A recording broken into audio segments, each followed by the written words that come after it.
ఇవాళ fish fry చూపిస్తా మీకు. అసలు కుకింగ్ బ్లాగ్స్ లేవు కదా, అయితే ఇదే మన ఛానల్లో ఫస్ట్ కుకింగ్ బ్లాగ్. నేను జనరల్ గా ఫిష్ ఫ్రై ఎట్లా చేస్తానో ఇవాళ మీకు చూపిస్తా. చాలా మందికి ఫిష్ ఫ్రై చేసేటప్పుడు ఆయిల్లో డీప్ ఫ్రై చేసేటప్పుడు ఆ మసాలా అంతా విడిపోతుంది, ఆయిల్ అంతా వేస్ట్ అవుతుంది అని అంటా ఉంటారు కదా. ఇవాళ నేను చేసే ఫిష్ ఫ్రైకి అట్లా జరగదు. క్రిస్పీగా, టేస్టీగా, క్రంచీగా భలే ఉంటది. వచ్చేయండి చూపిస్తా. ఫస్ట్ ఏంటంటే అల్లం వెల్లిగడ్డ పేస్టు, ఇంకో కావాల్సినవన్నీ ఇక్కడ పెట్టేసిన రెడీగా. ఇప్పుడు చక్క వేసేస్తా, వచ్చేయండి చూద్దాం. ఫస్ట్ అల్లం వెల్లిగడ్డ పేస్ట్ వేసుకున్నా, ఆ తర్వాత వచ్చేసి ఉప్పు తగినంత, తర్వాత పసుపు. ఇవన్నీ నేను కొలతలు ఏం చెప్పను, ఎందుకంటే నేను కొలతలు చెప్పే అంత మాస్టర్ షెఫ్ కాదు, మీకు తెలియనంత అంత బిగినర్స్ కాదు కాబట్టి. నెక్స్ట్ వచ్చేసి కారం. ఒకవేళ నాకు తక్కువ పడితే నేను మళ్ళీ అలా కలిపేస్తా. మెయిన్ ఇంగ్రీడియంట్ ఏంటో తెలుసా? కార్న్ఫ్లోర్. ఈ కార్న్ఫ్లోర్ వేస్తే అస్సలు మసాలా అనేది విడిపోదు, ఆయిల్లో అస్సలు మిక్స్ అవ్వదు. కార్న్ఫ్లోర్ అనేది చాలా ఇంపార్టెంట్, అప్పుడే మసాలా అనేది విడిపోదు. తర్వాత కొంచెం ధనియాల పొడి, అంటే ఇంట్లో సామాన్లు నిండుగా ఉన్నాయి కాబట్టి అన్నీ వేస్తున్నా, లేదంటే ఇవన్నీ ఏది ఉంటే అది స్కిప్ చేసి వండేస్తా. మెయిన్ థింగ్ అయితే కార్న్ఫ్లోర్, ఉప్పు, కారం, పసుపు, నిమ్మకాయ, ఇవైతే కంపల్సరీ. మిగతావి ఆప్షనల్, టేస్ట్ తగినట్టు. ఇంకా స్పెషల్గా కావాలి అంటే అట్లా. లాస్ట్లో ఫిష్ మసాలా కూడా వేయాలి, ఫిష్ మసాలా అంతే. ఇవన్నీ వేసినాక నిమ్మకాయ పిండితే ఆ పుల్లగా ఫ్లేవర్ భలే ఉంటుంది.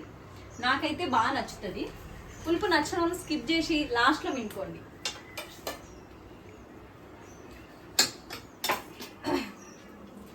ఇట్లా చేయడం వల్ల ఏంటంటే మెయిన్ థింగ్ మసాలా అనేది అస్సలు విడిపోకుండా ఫిష్కే ఉంటుంది. బయట మనం స్ట్రీట్ స్టైల్లో చూస్తాం కదా, వాళ్ళు కార్న్ఫ్లోరే అనమాట కలిపేది. మనం కొన్నిసార్లు బియ్యం పిండిని కూడా యూజ్ చేయొచ్చు, క్రంచీగా ఉంటుంది, కానీ అది కూడా మసాలా విడిపోతుంది. నేను ఇంత స్పెసిఫిక్గా ఎందుకు చెప్తున్నా అంటే ఫిష్ ఫ్రై చేసినాక ఆ నూనె ఎంత అనవసరంగా వేస్ట్ అయిపోతుంది. ఇట్లా చేసినారంటే నూనె వేస్ట్ అవ్వద్దు, వేరే నాన్ వెజ్ వంటకాల్లో కలిపేయచ్చు. వేరే అంటే వేరే కాదు, ఫిష్ వండిన రోజు ఫిష్ పులుసు ఇలాంటివి. ఇప్పుడు ఇదంతా కలిపేసుకోవాలి బాగా. ఇదిగోండి మసాలా ఇట్లా థిక్గా కలుపుకోవాలి. ఒకవేళ అట్లా రాలేదు అంటే వాటర్ యాడ్ చేసుకోండి. ఇప్పుడు నేను వాటర్ యాడ్ చేసిన, ఆయిల్ మాత్రం యాడ్ చేయొద్దు, వాటర్ యాడ్ చేయండి. వాటర్ యాడ్ చేసేసి ఇదిగోండి చేపకు మొత్తం బాగా ఇట్లా స్ప్రెడ్ చేసేయాలి.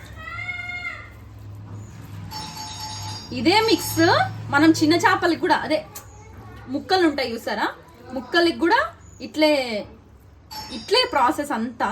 ఇవాళ మా తమ్ముడు, నేను, మా మమ్మీ కలిసి ఫుడ్ ఛాలెంజ్ చేస్తున్నాము. ఫిష్ కంప్లీట్ ఈ ఫిష్ ఛాలెంజ్ అనమాట.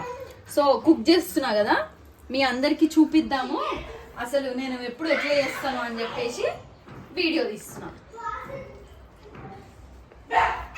ఇక్కడ చూసిరా, ఇంక ఇట్లా బాగా కలిపి ఒక అర్ధ గంట లేదా వీలుంటే గంట సేపు పక్కన పెట్టేయండి. అయితే ఇక్కడ ఇంకో పక్క చికెన్ అవుతుంది. అబ్బా, ఏది ఉన్నా చికెన్ లేకపోతే అసలు అన్నం ఎట్లా దిగుతుంది చెప్పండి. ఇంట్లో ఏ స్పెషల్స్ ఉన్నా చికెన్ కంపల్సరీ ఒక 1/2 కిలో అన్న తెప్పిస్తాను నేను, ఎందుకంటే చికెన్ ఇంట్లో అందరూ కామన్ గా ఇష్టంగా తింటారు. ఇప్పుడు ఈ చేప అనుకోండి, పిల్లలు తింటారు, కొన్నిసార్లు తిన్నారు. ఎందుకంటే నా తల్లి ఇంత చూపిద్దురా, ఏంటిది అది చూపి, రివర్స్ లో పెట్టాం. ఏంటిది గ్రీటింగ్ కార్డా? మాట్లాడు, ఫ్రెండ్స్ తో మాట్లాడు. వినిపిస్తుంది, ఇప్పుడు వినిపిస్తుంది, మాట్లాడవా? సరే, అది తర్వాత ఫ్రై చేసేటప్పుడు చూపిస్తాం. ఫిష్ అయిపోయింది, ఇంకో ఫ్రై చేయడమే. వచ్చేయండి.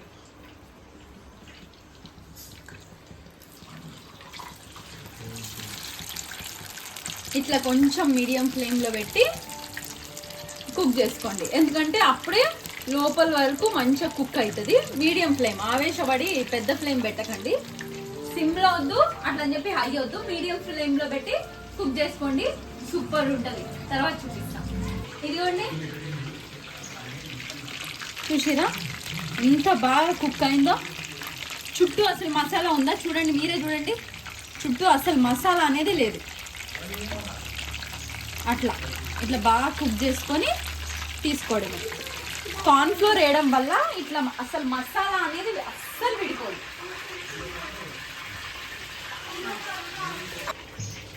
ఇదిగోండి అయిపోయింది.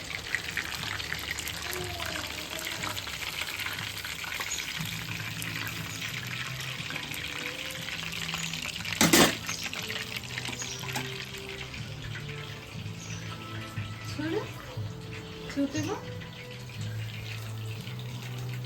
ఇట్లా మంచిగా ఎంత క్రిస్పీగా ఉంటుంది తెలుసా, సూపర్ టేస్ట్ ఉంటుంది.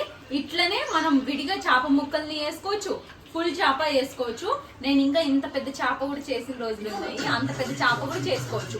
ఇంత మసాలా విడిపోదు, సూపర్ క్రంచీగా బాగా కుక్ అవుతుంది. మీరు కూడా కంపల్సరీ ఒక్కసారి ఇంట్లో ఇట్లా ట్రై చేసి ఆ టేస్ట్ చేసి ఎట్లుంది అనేది నాకు కామెంట్ చేయడం అస్సలు మర్చిపోద్దు. దాంతోపాటు ఒక లైక్ చేయడం మర్చిపోద్దు. బాయ్.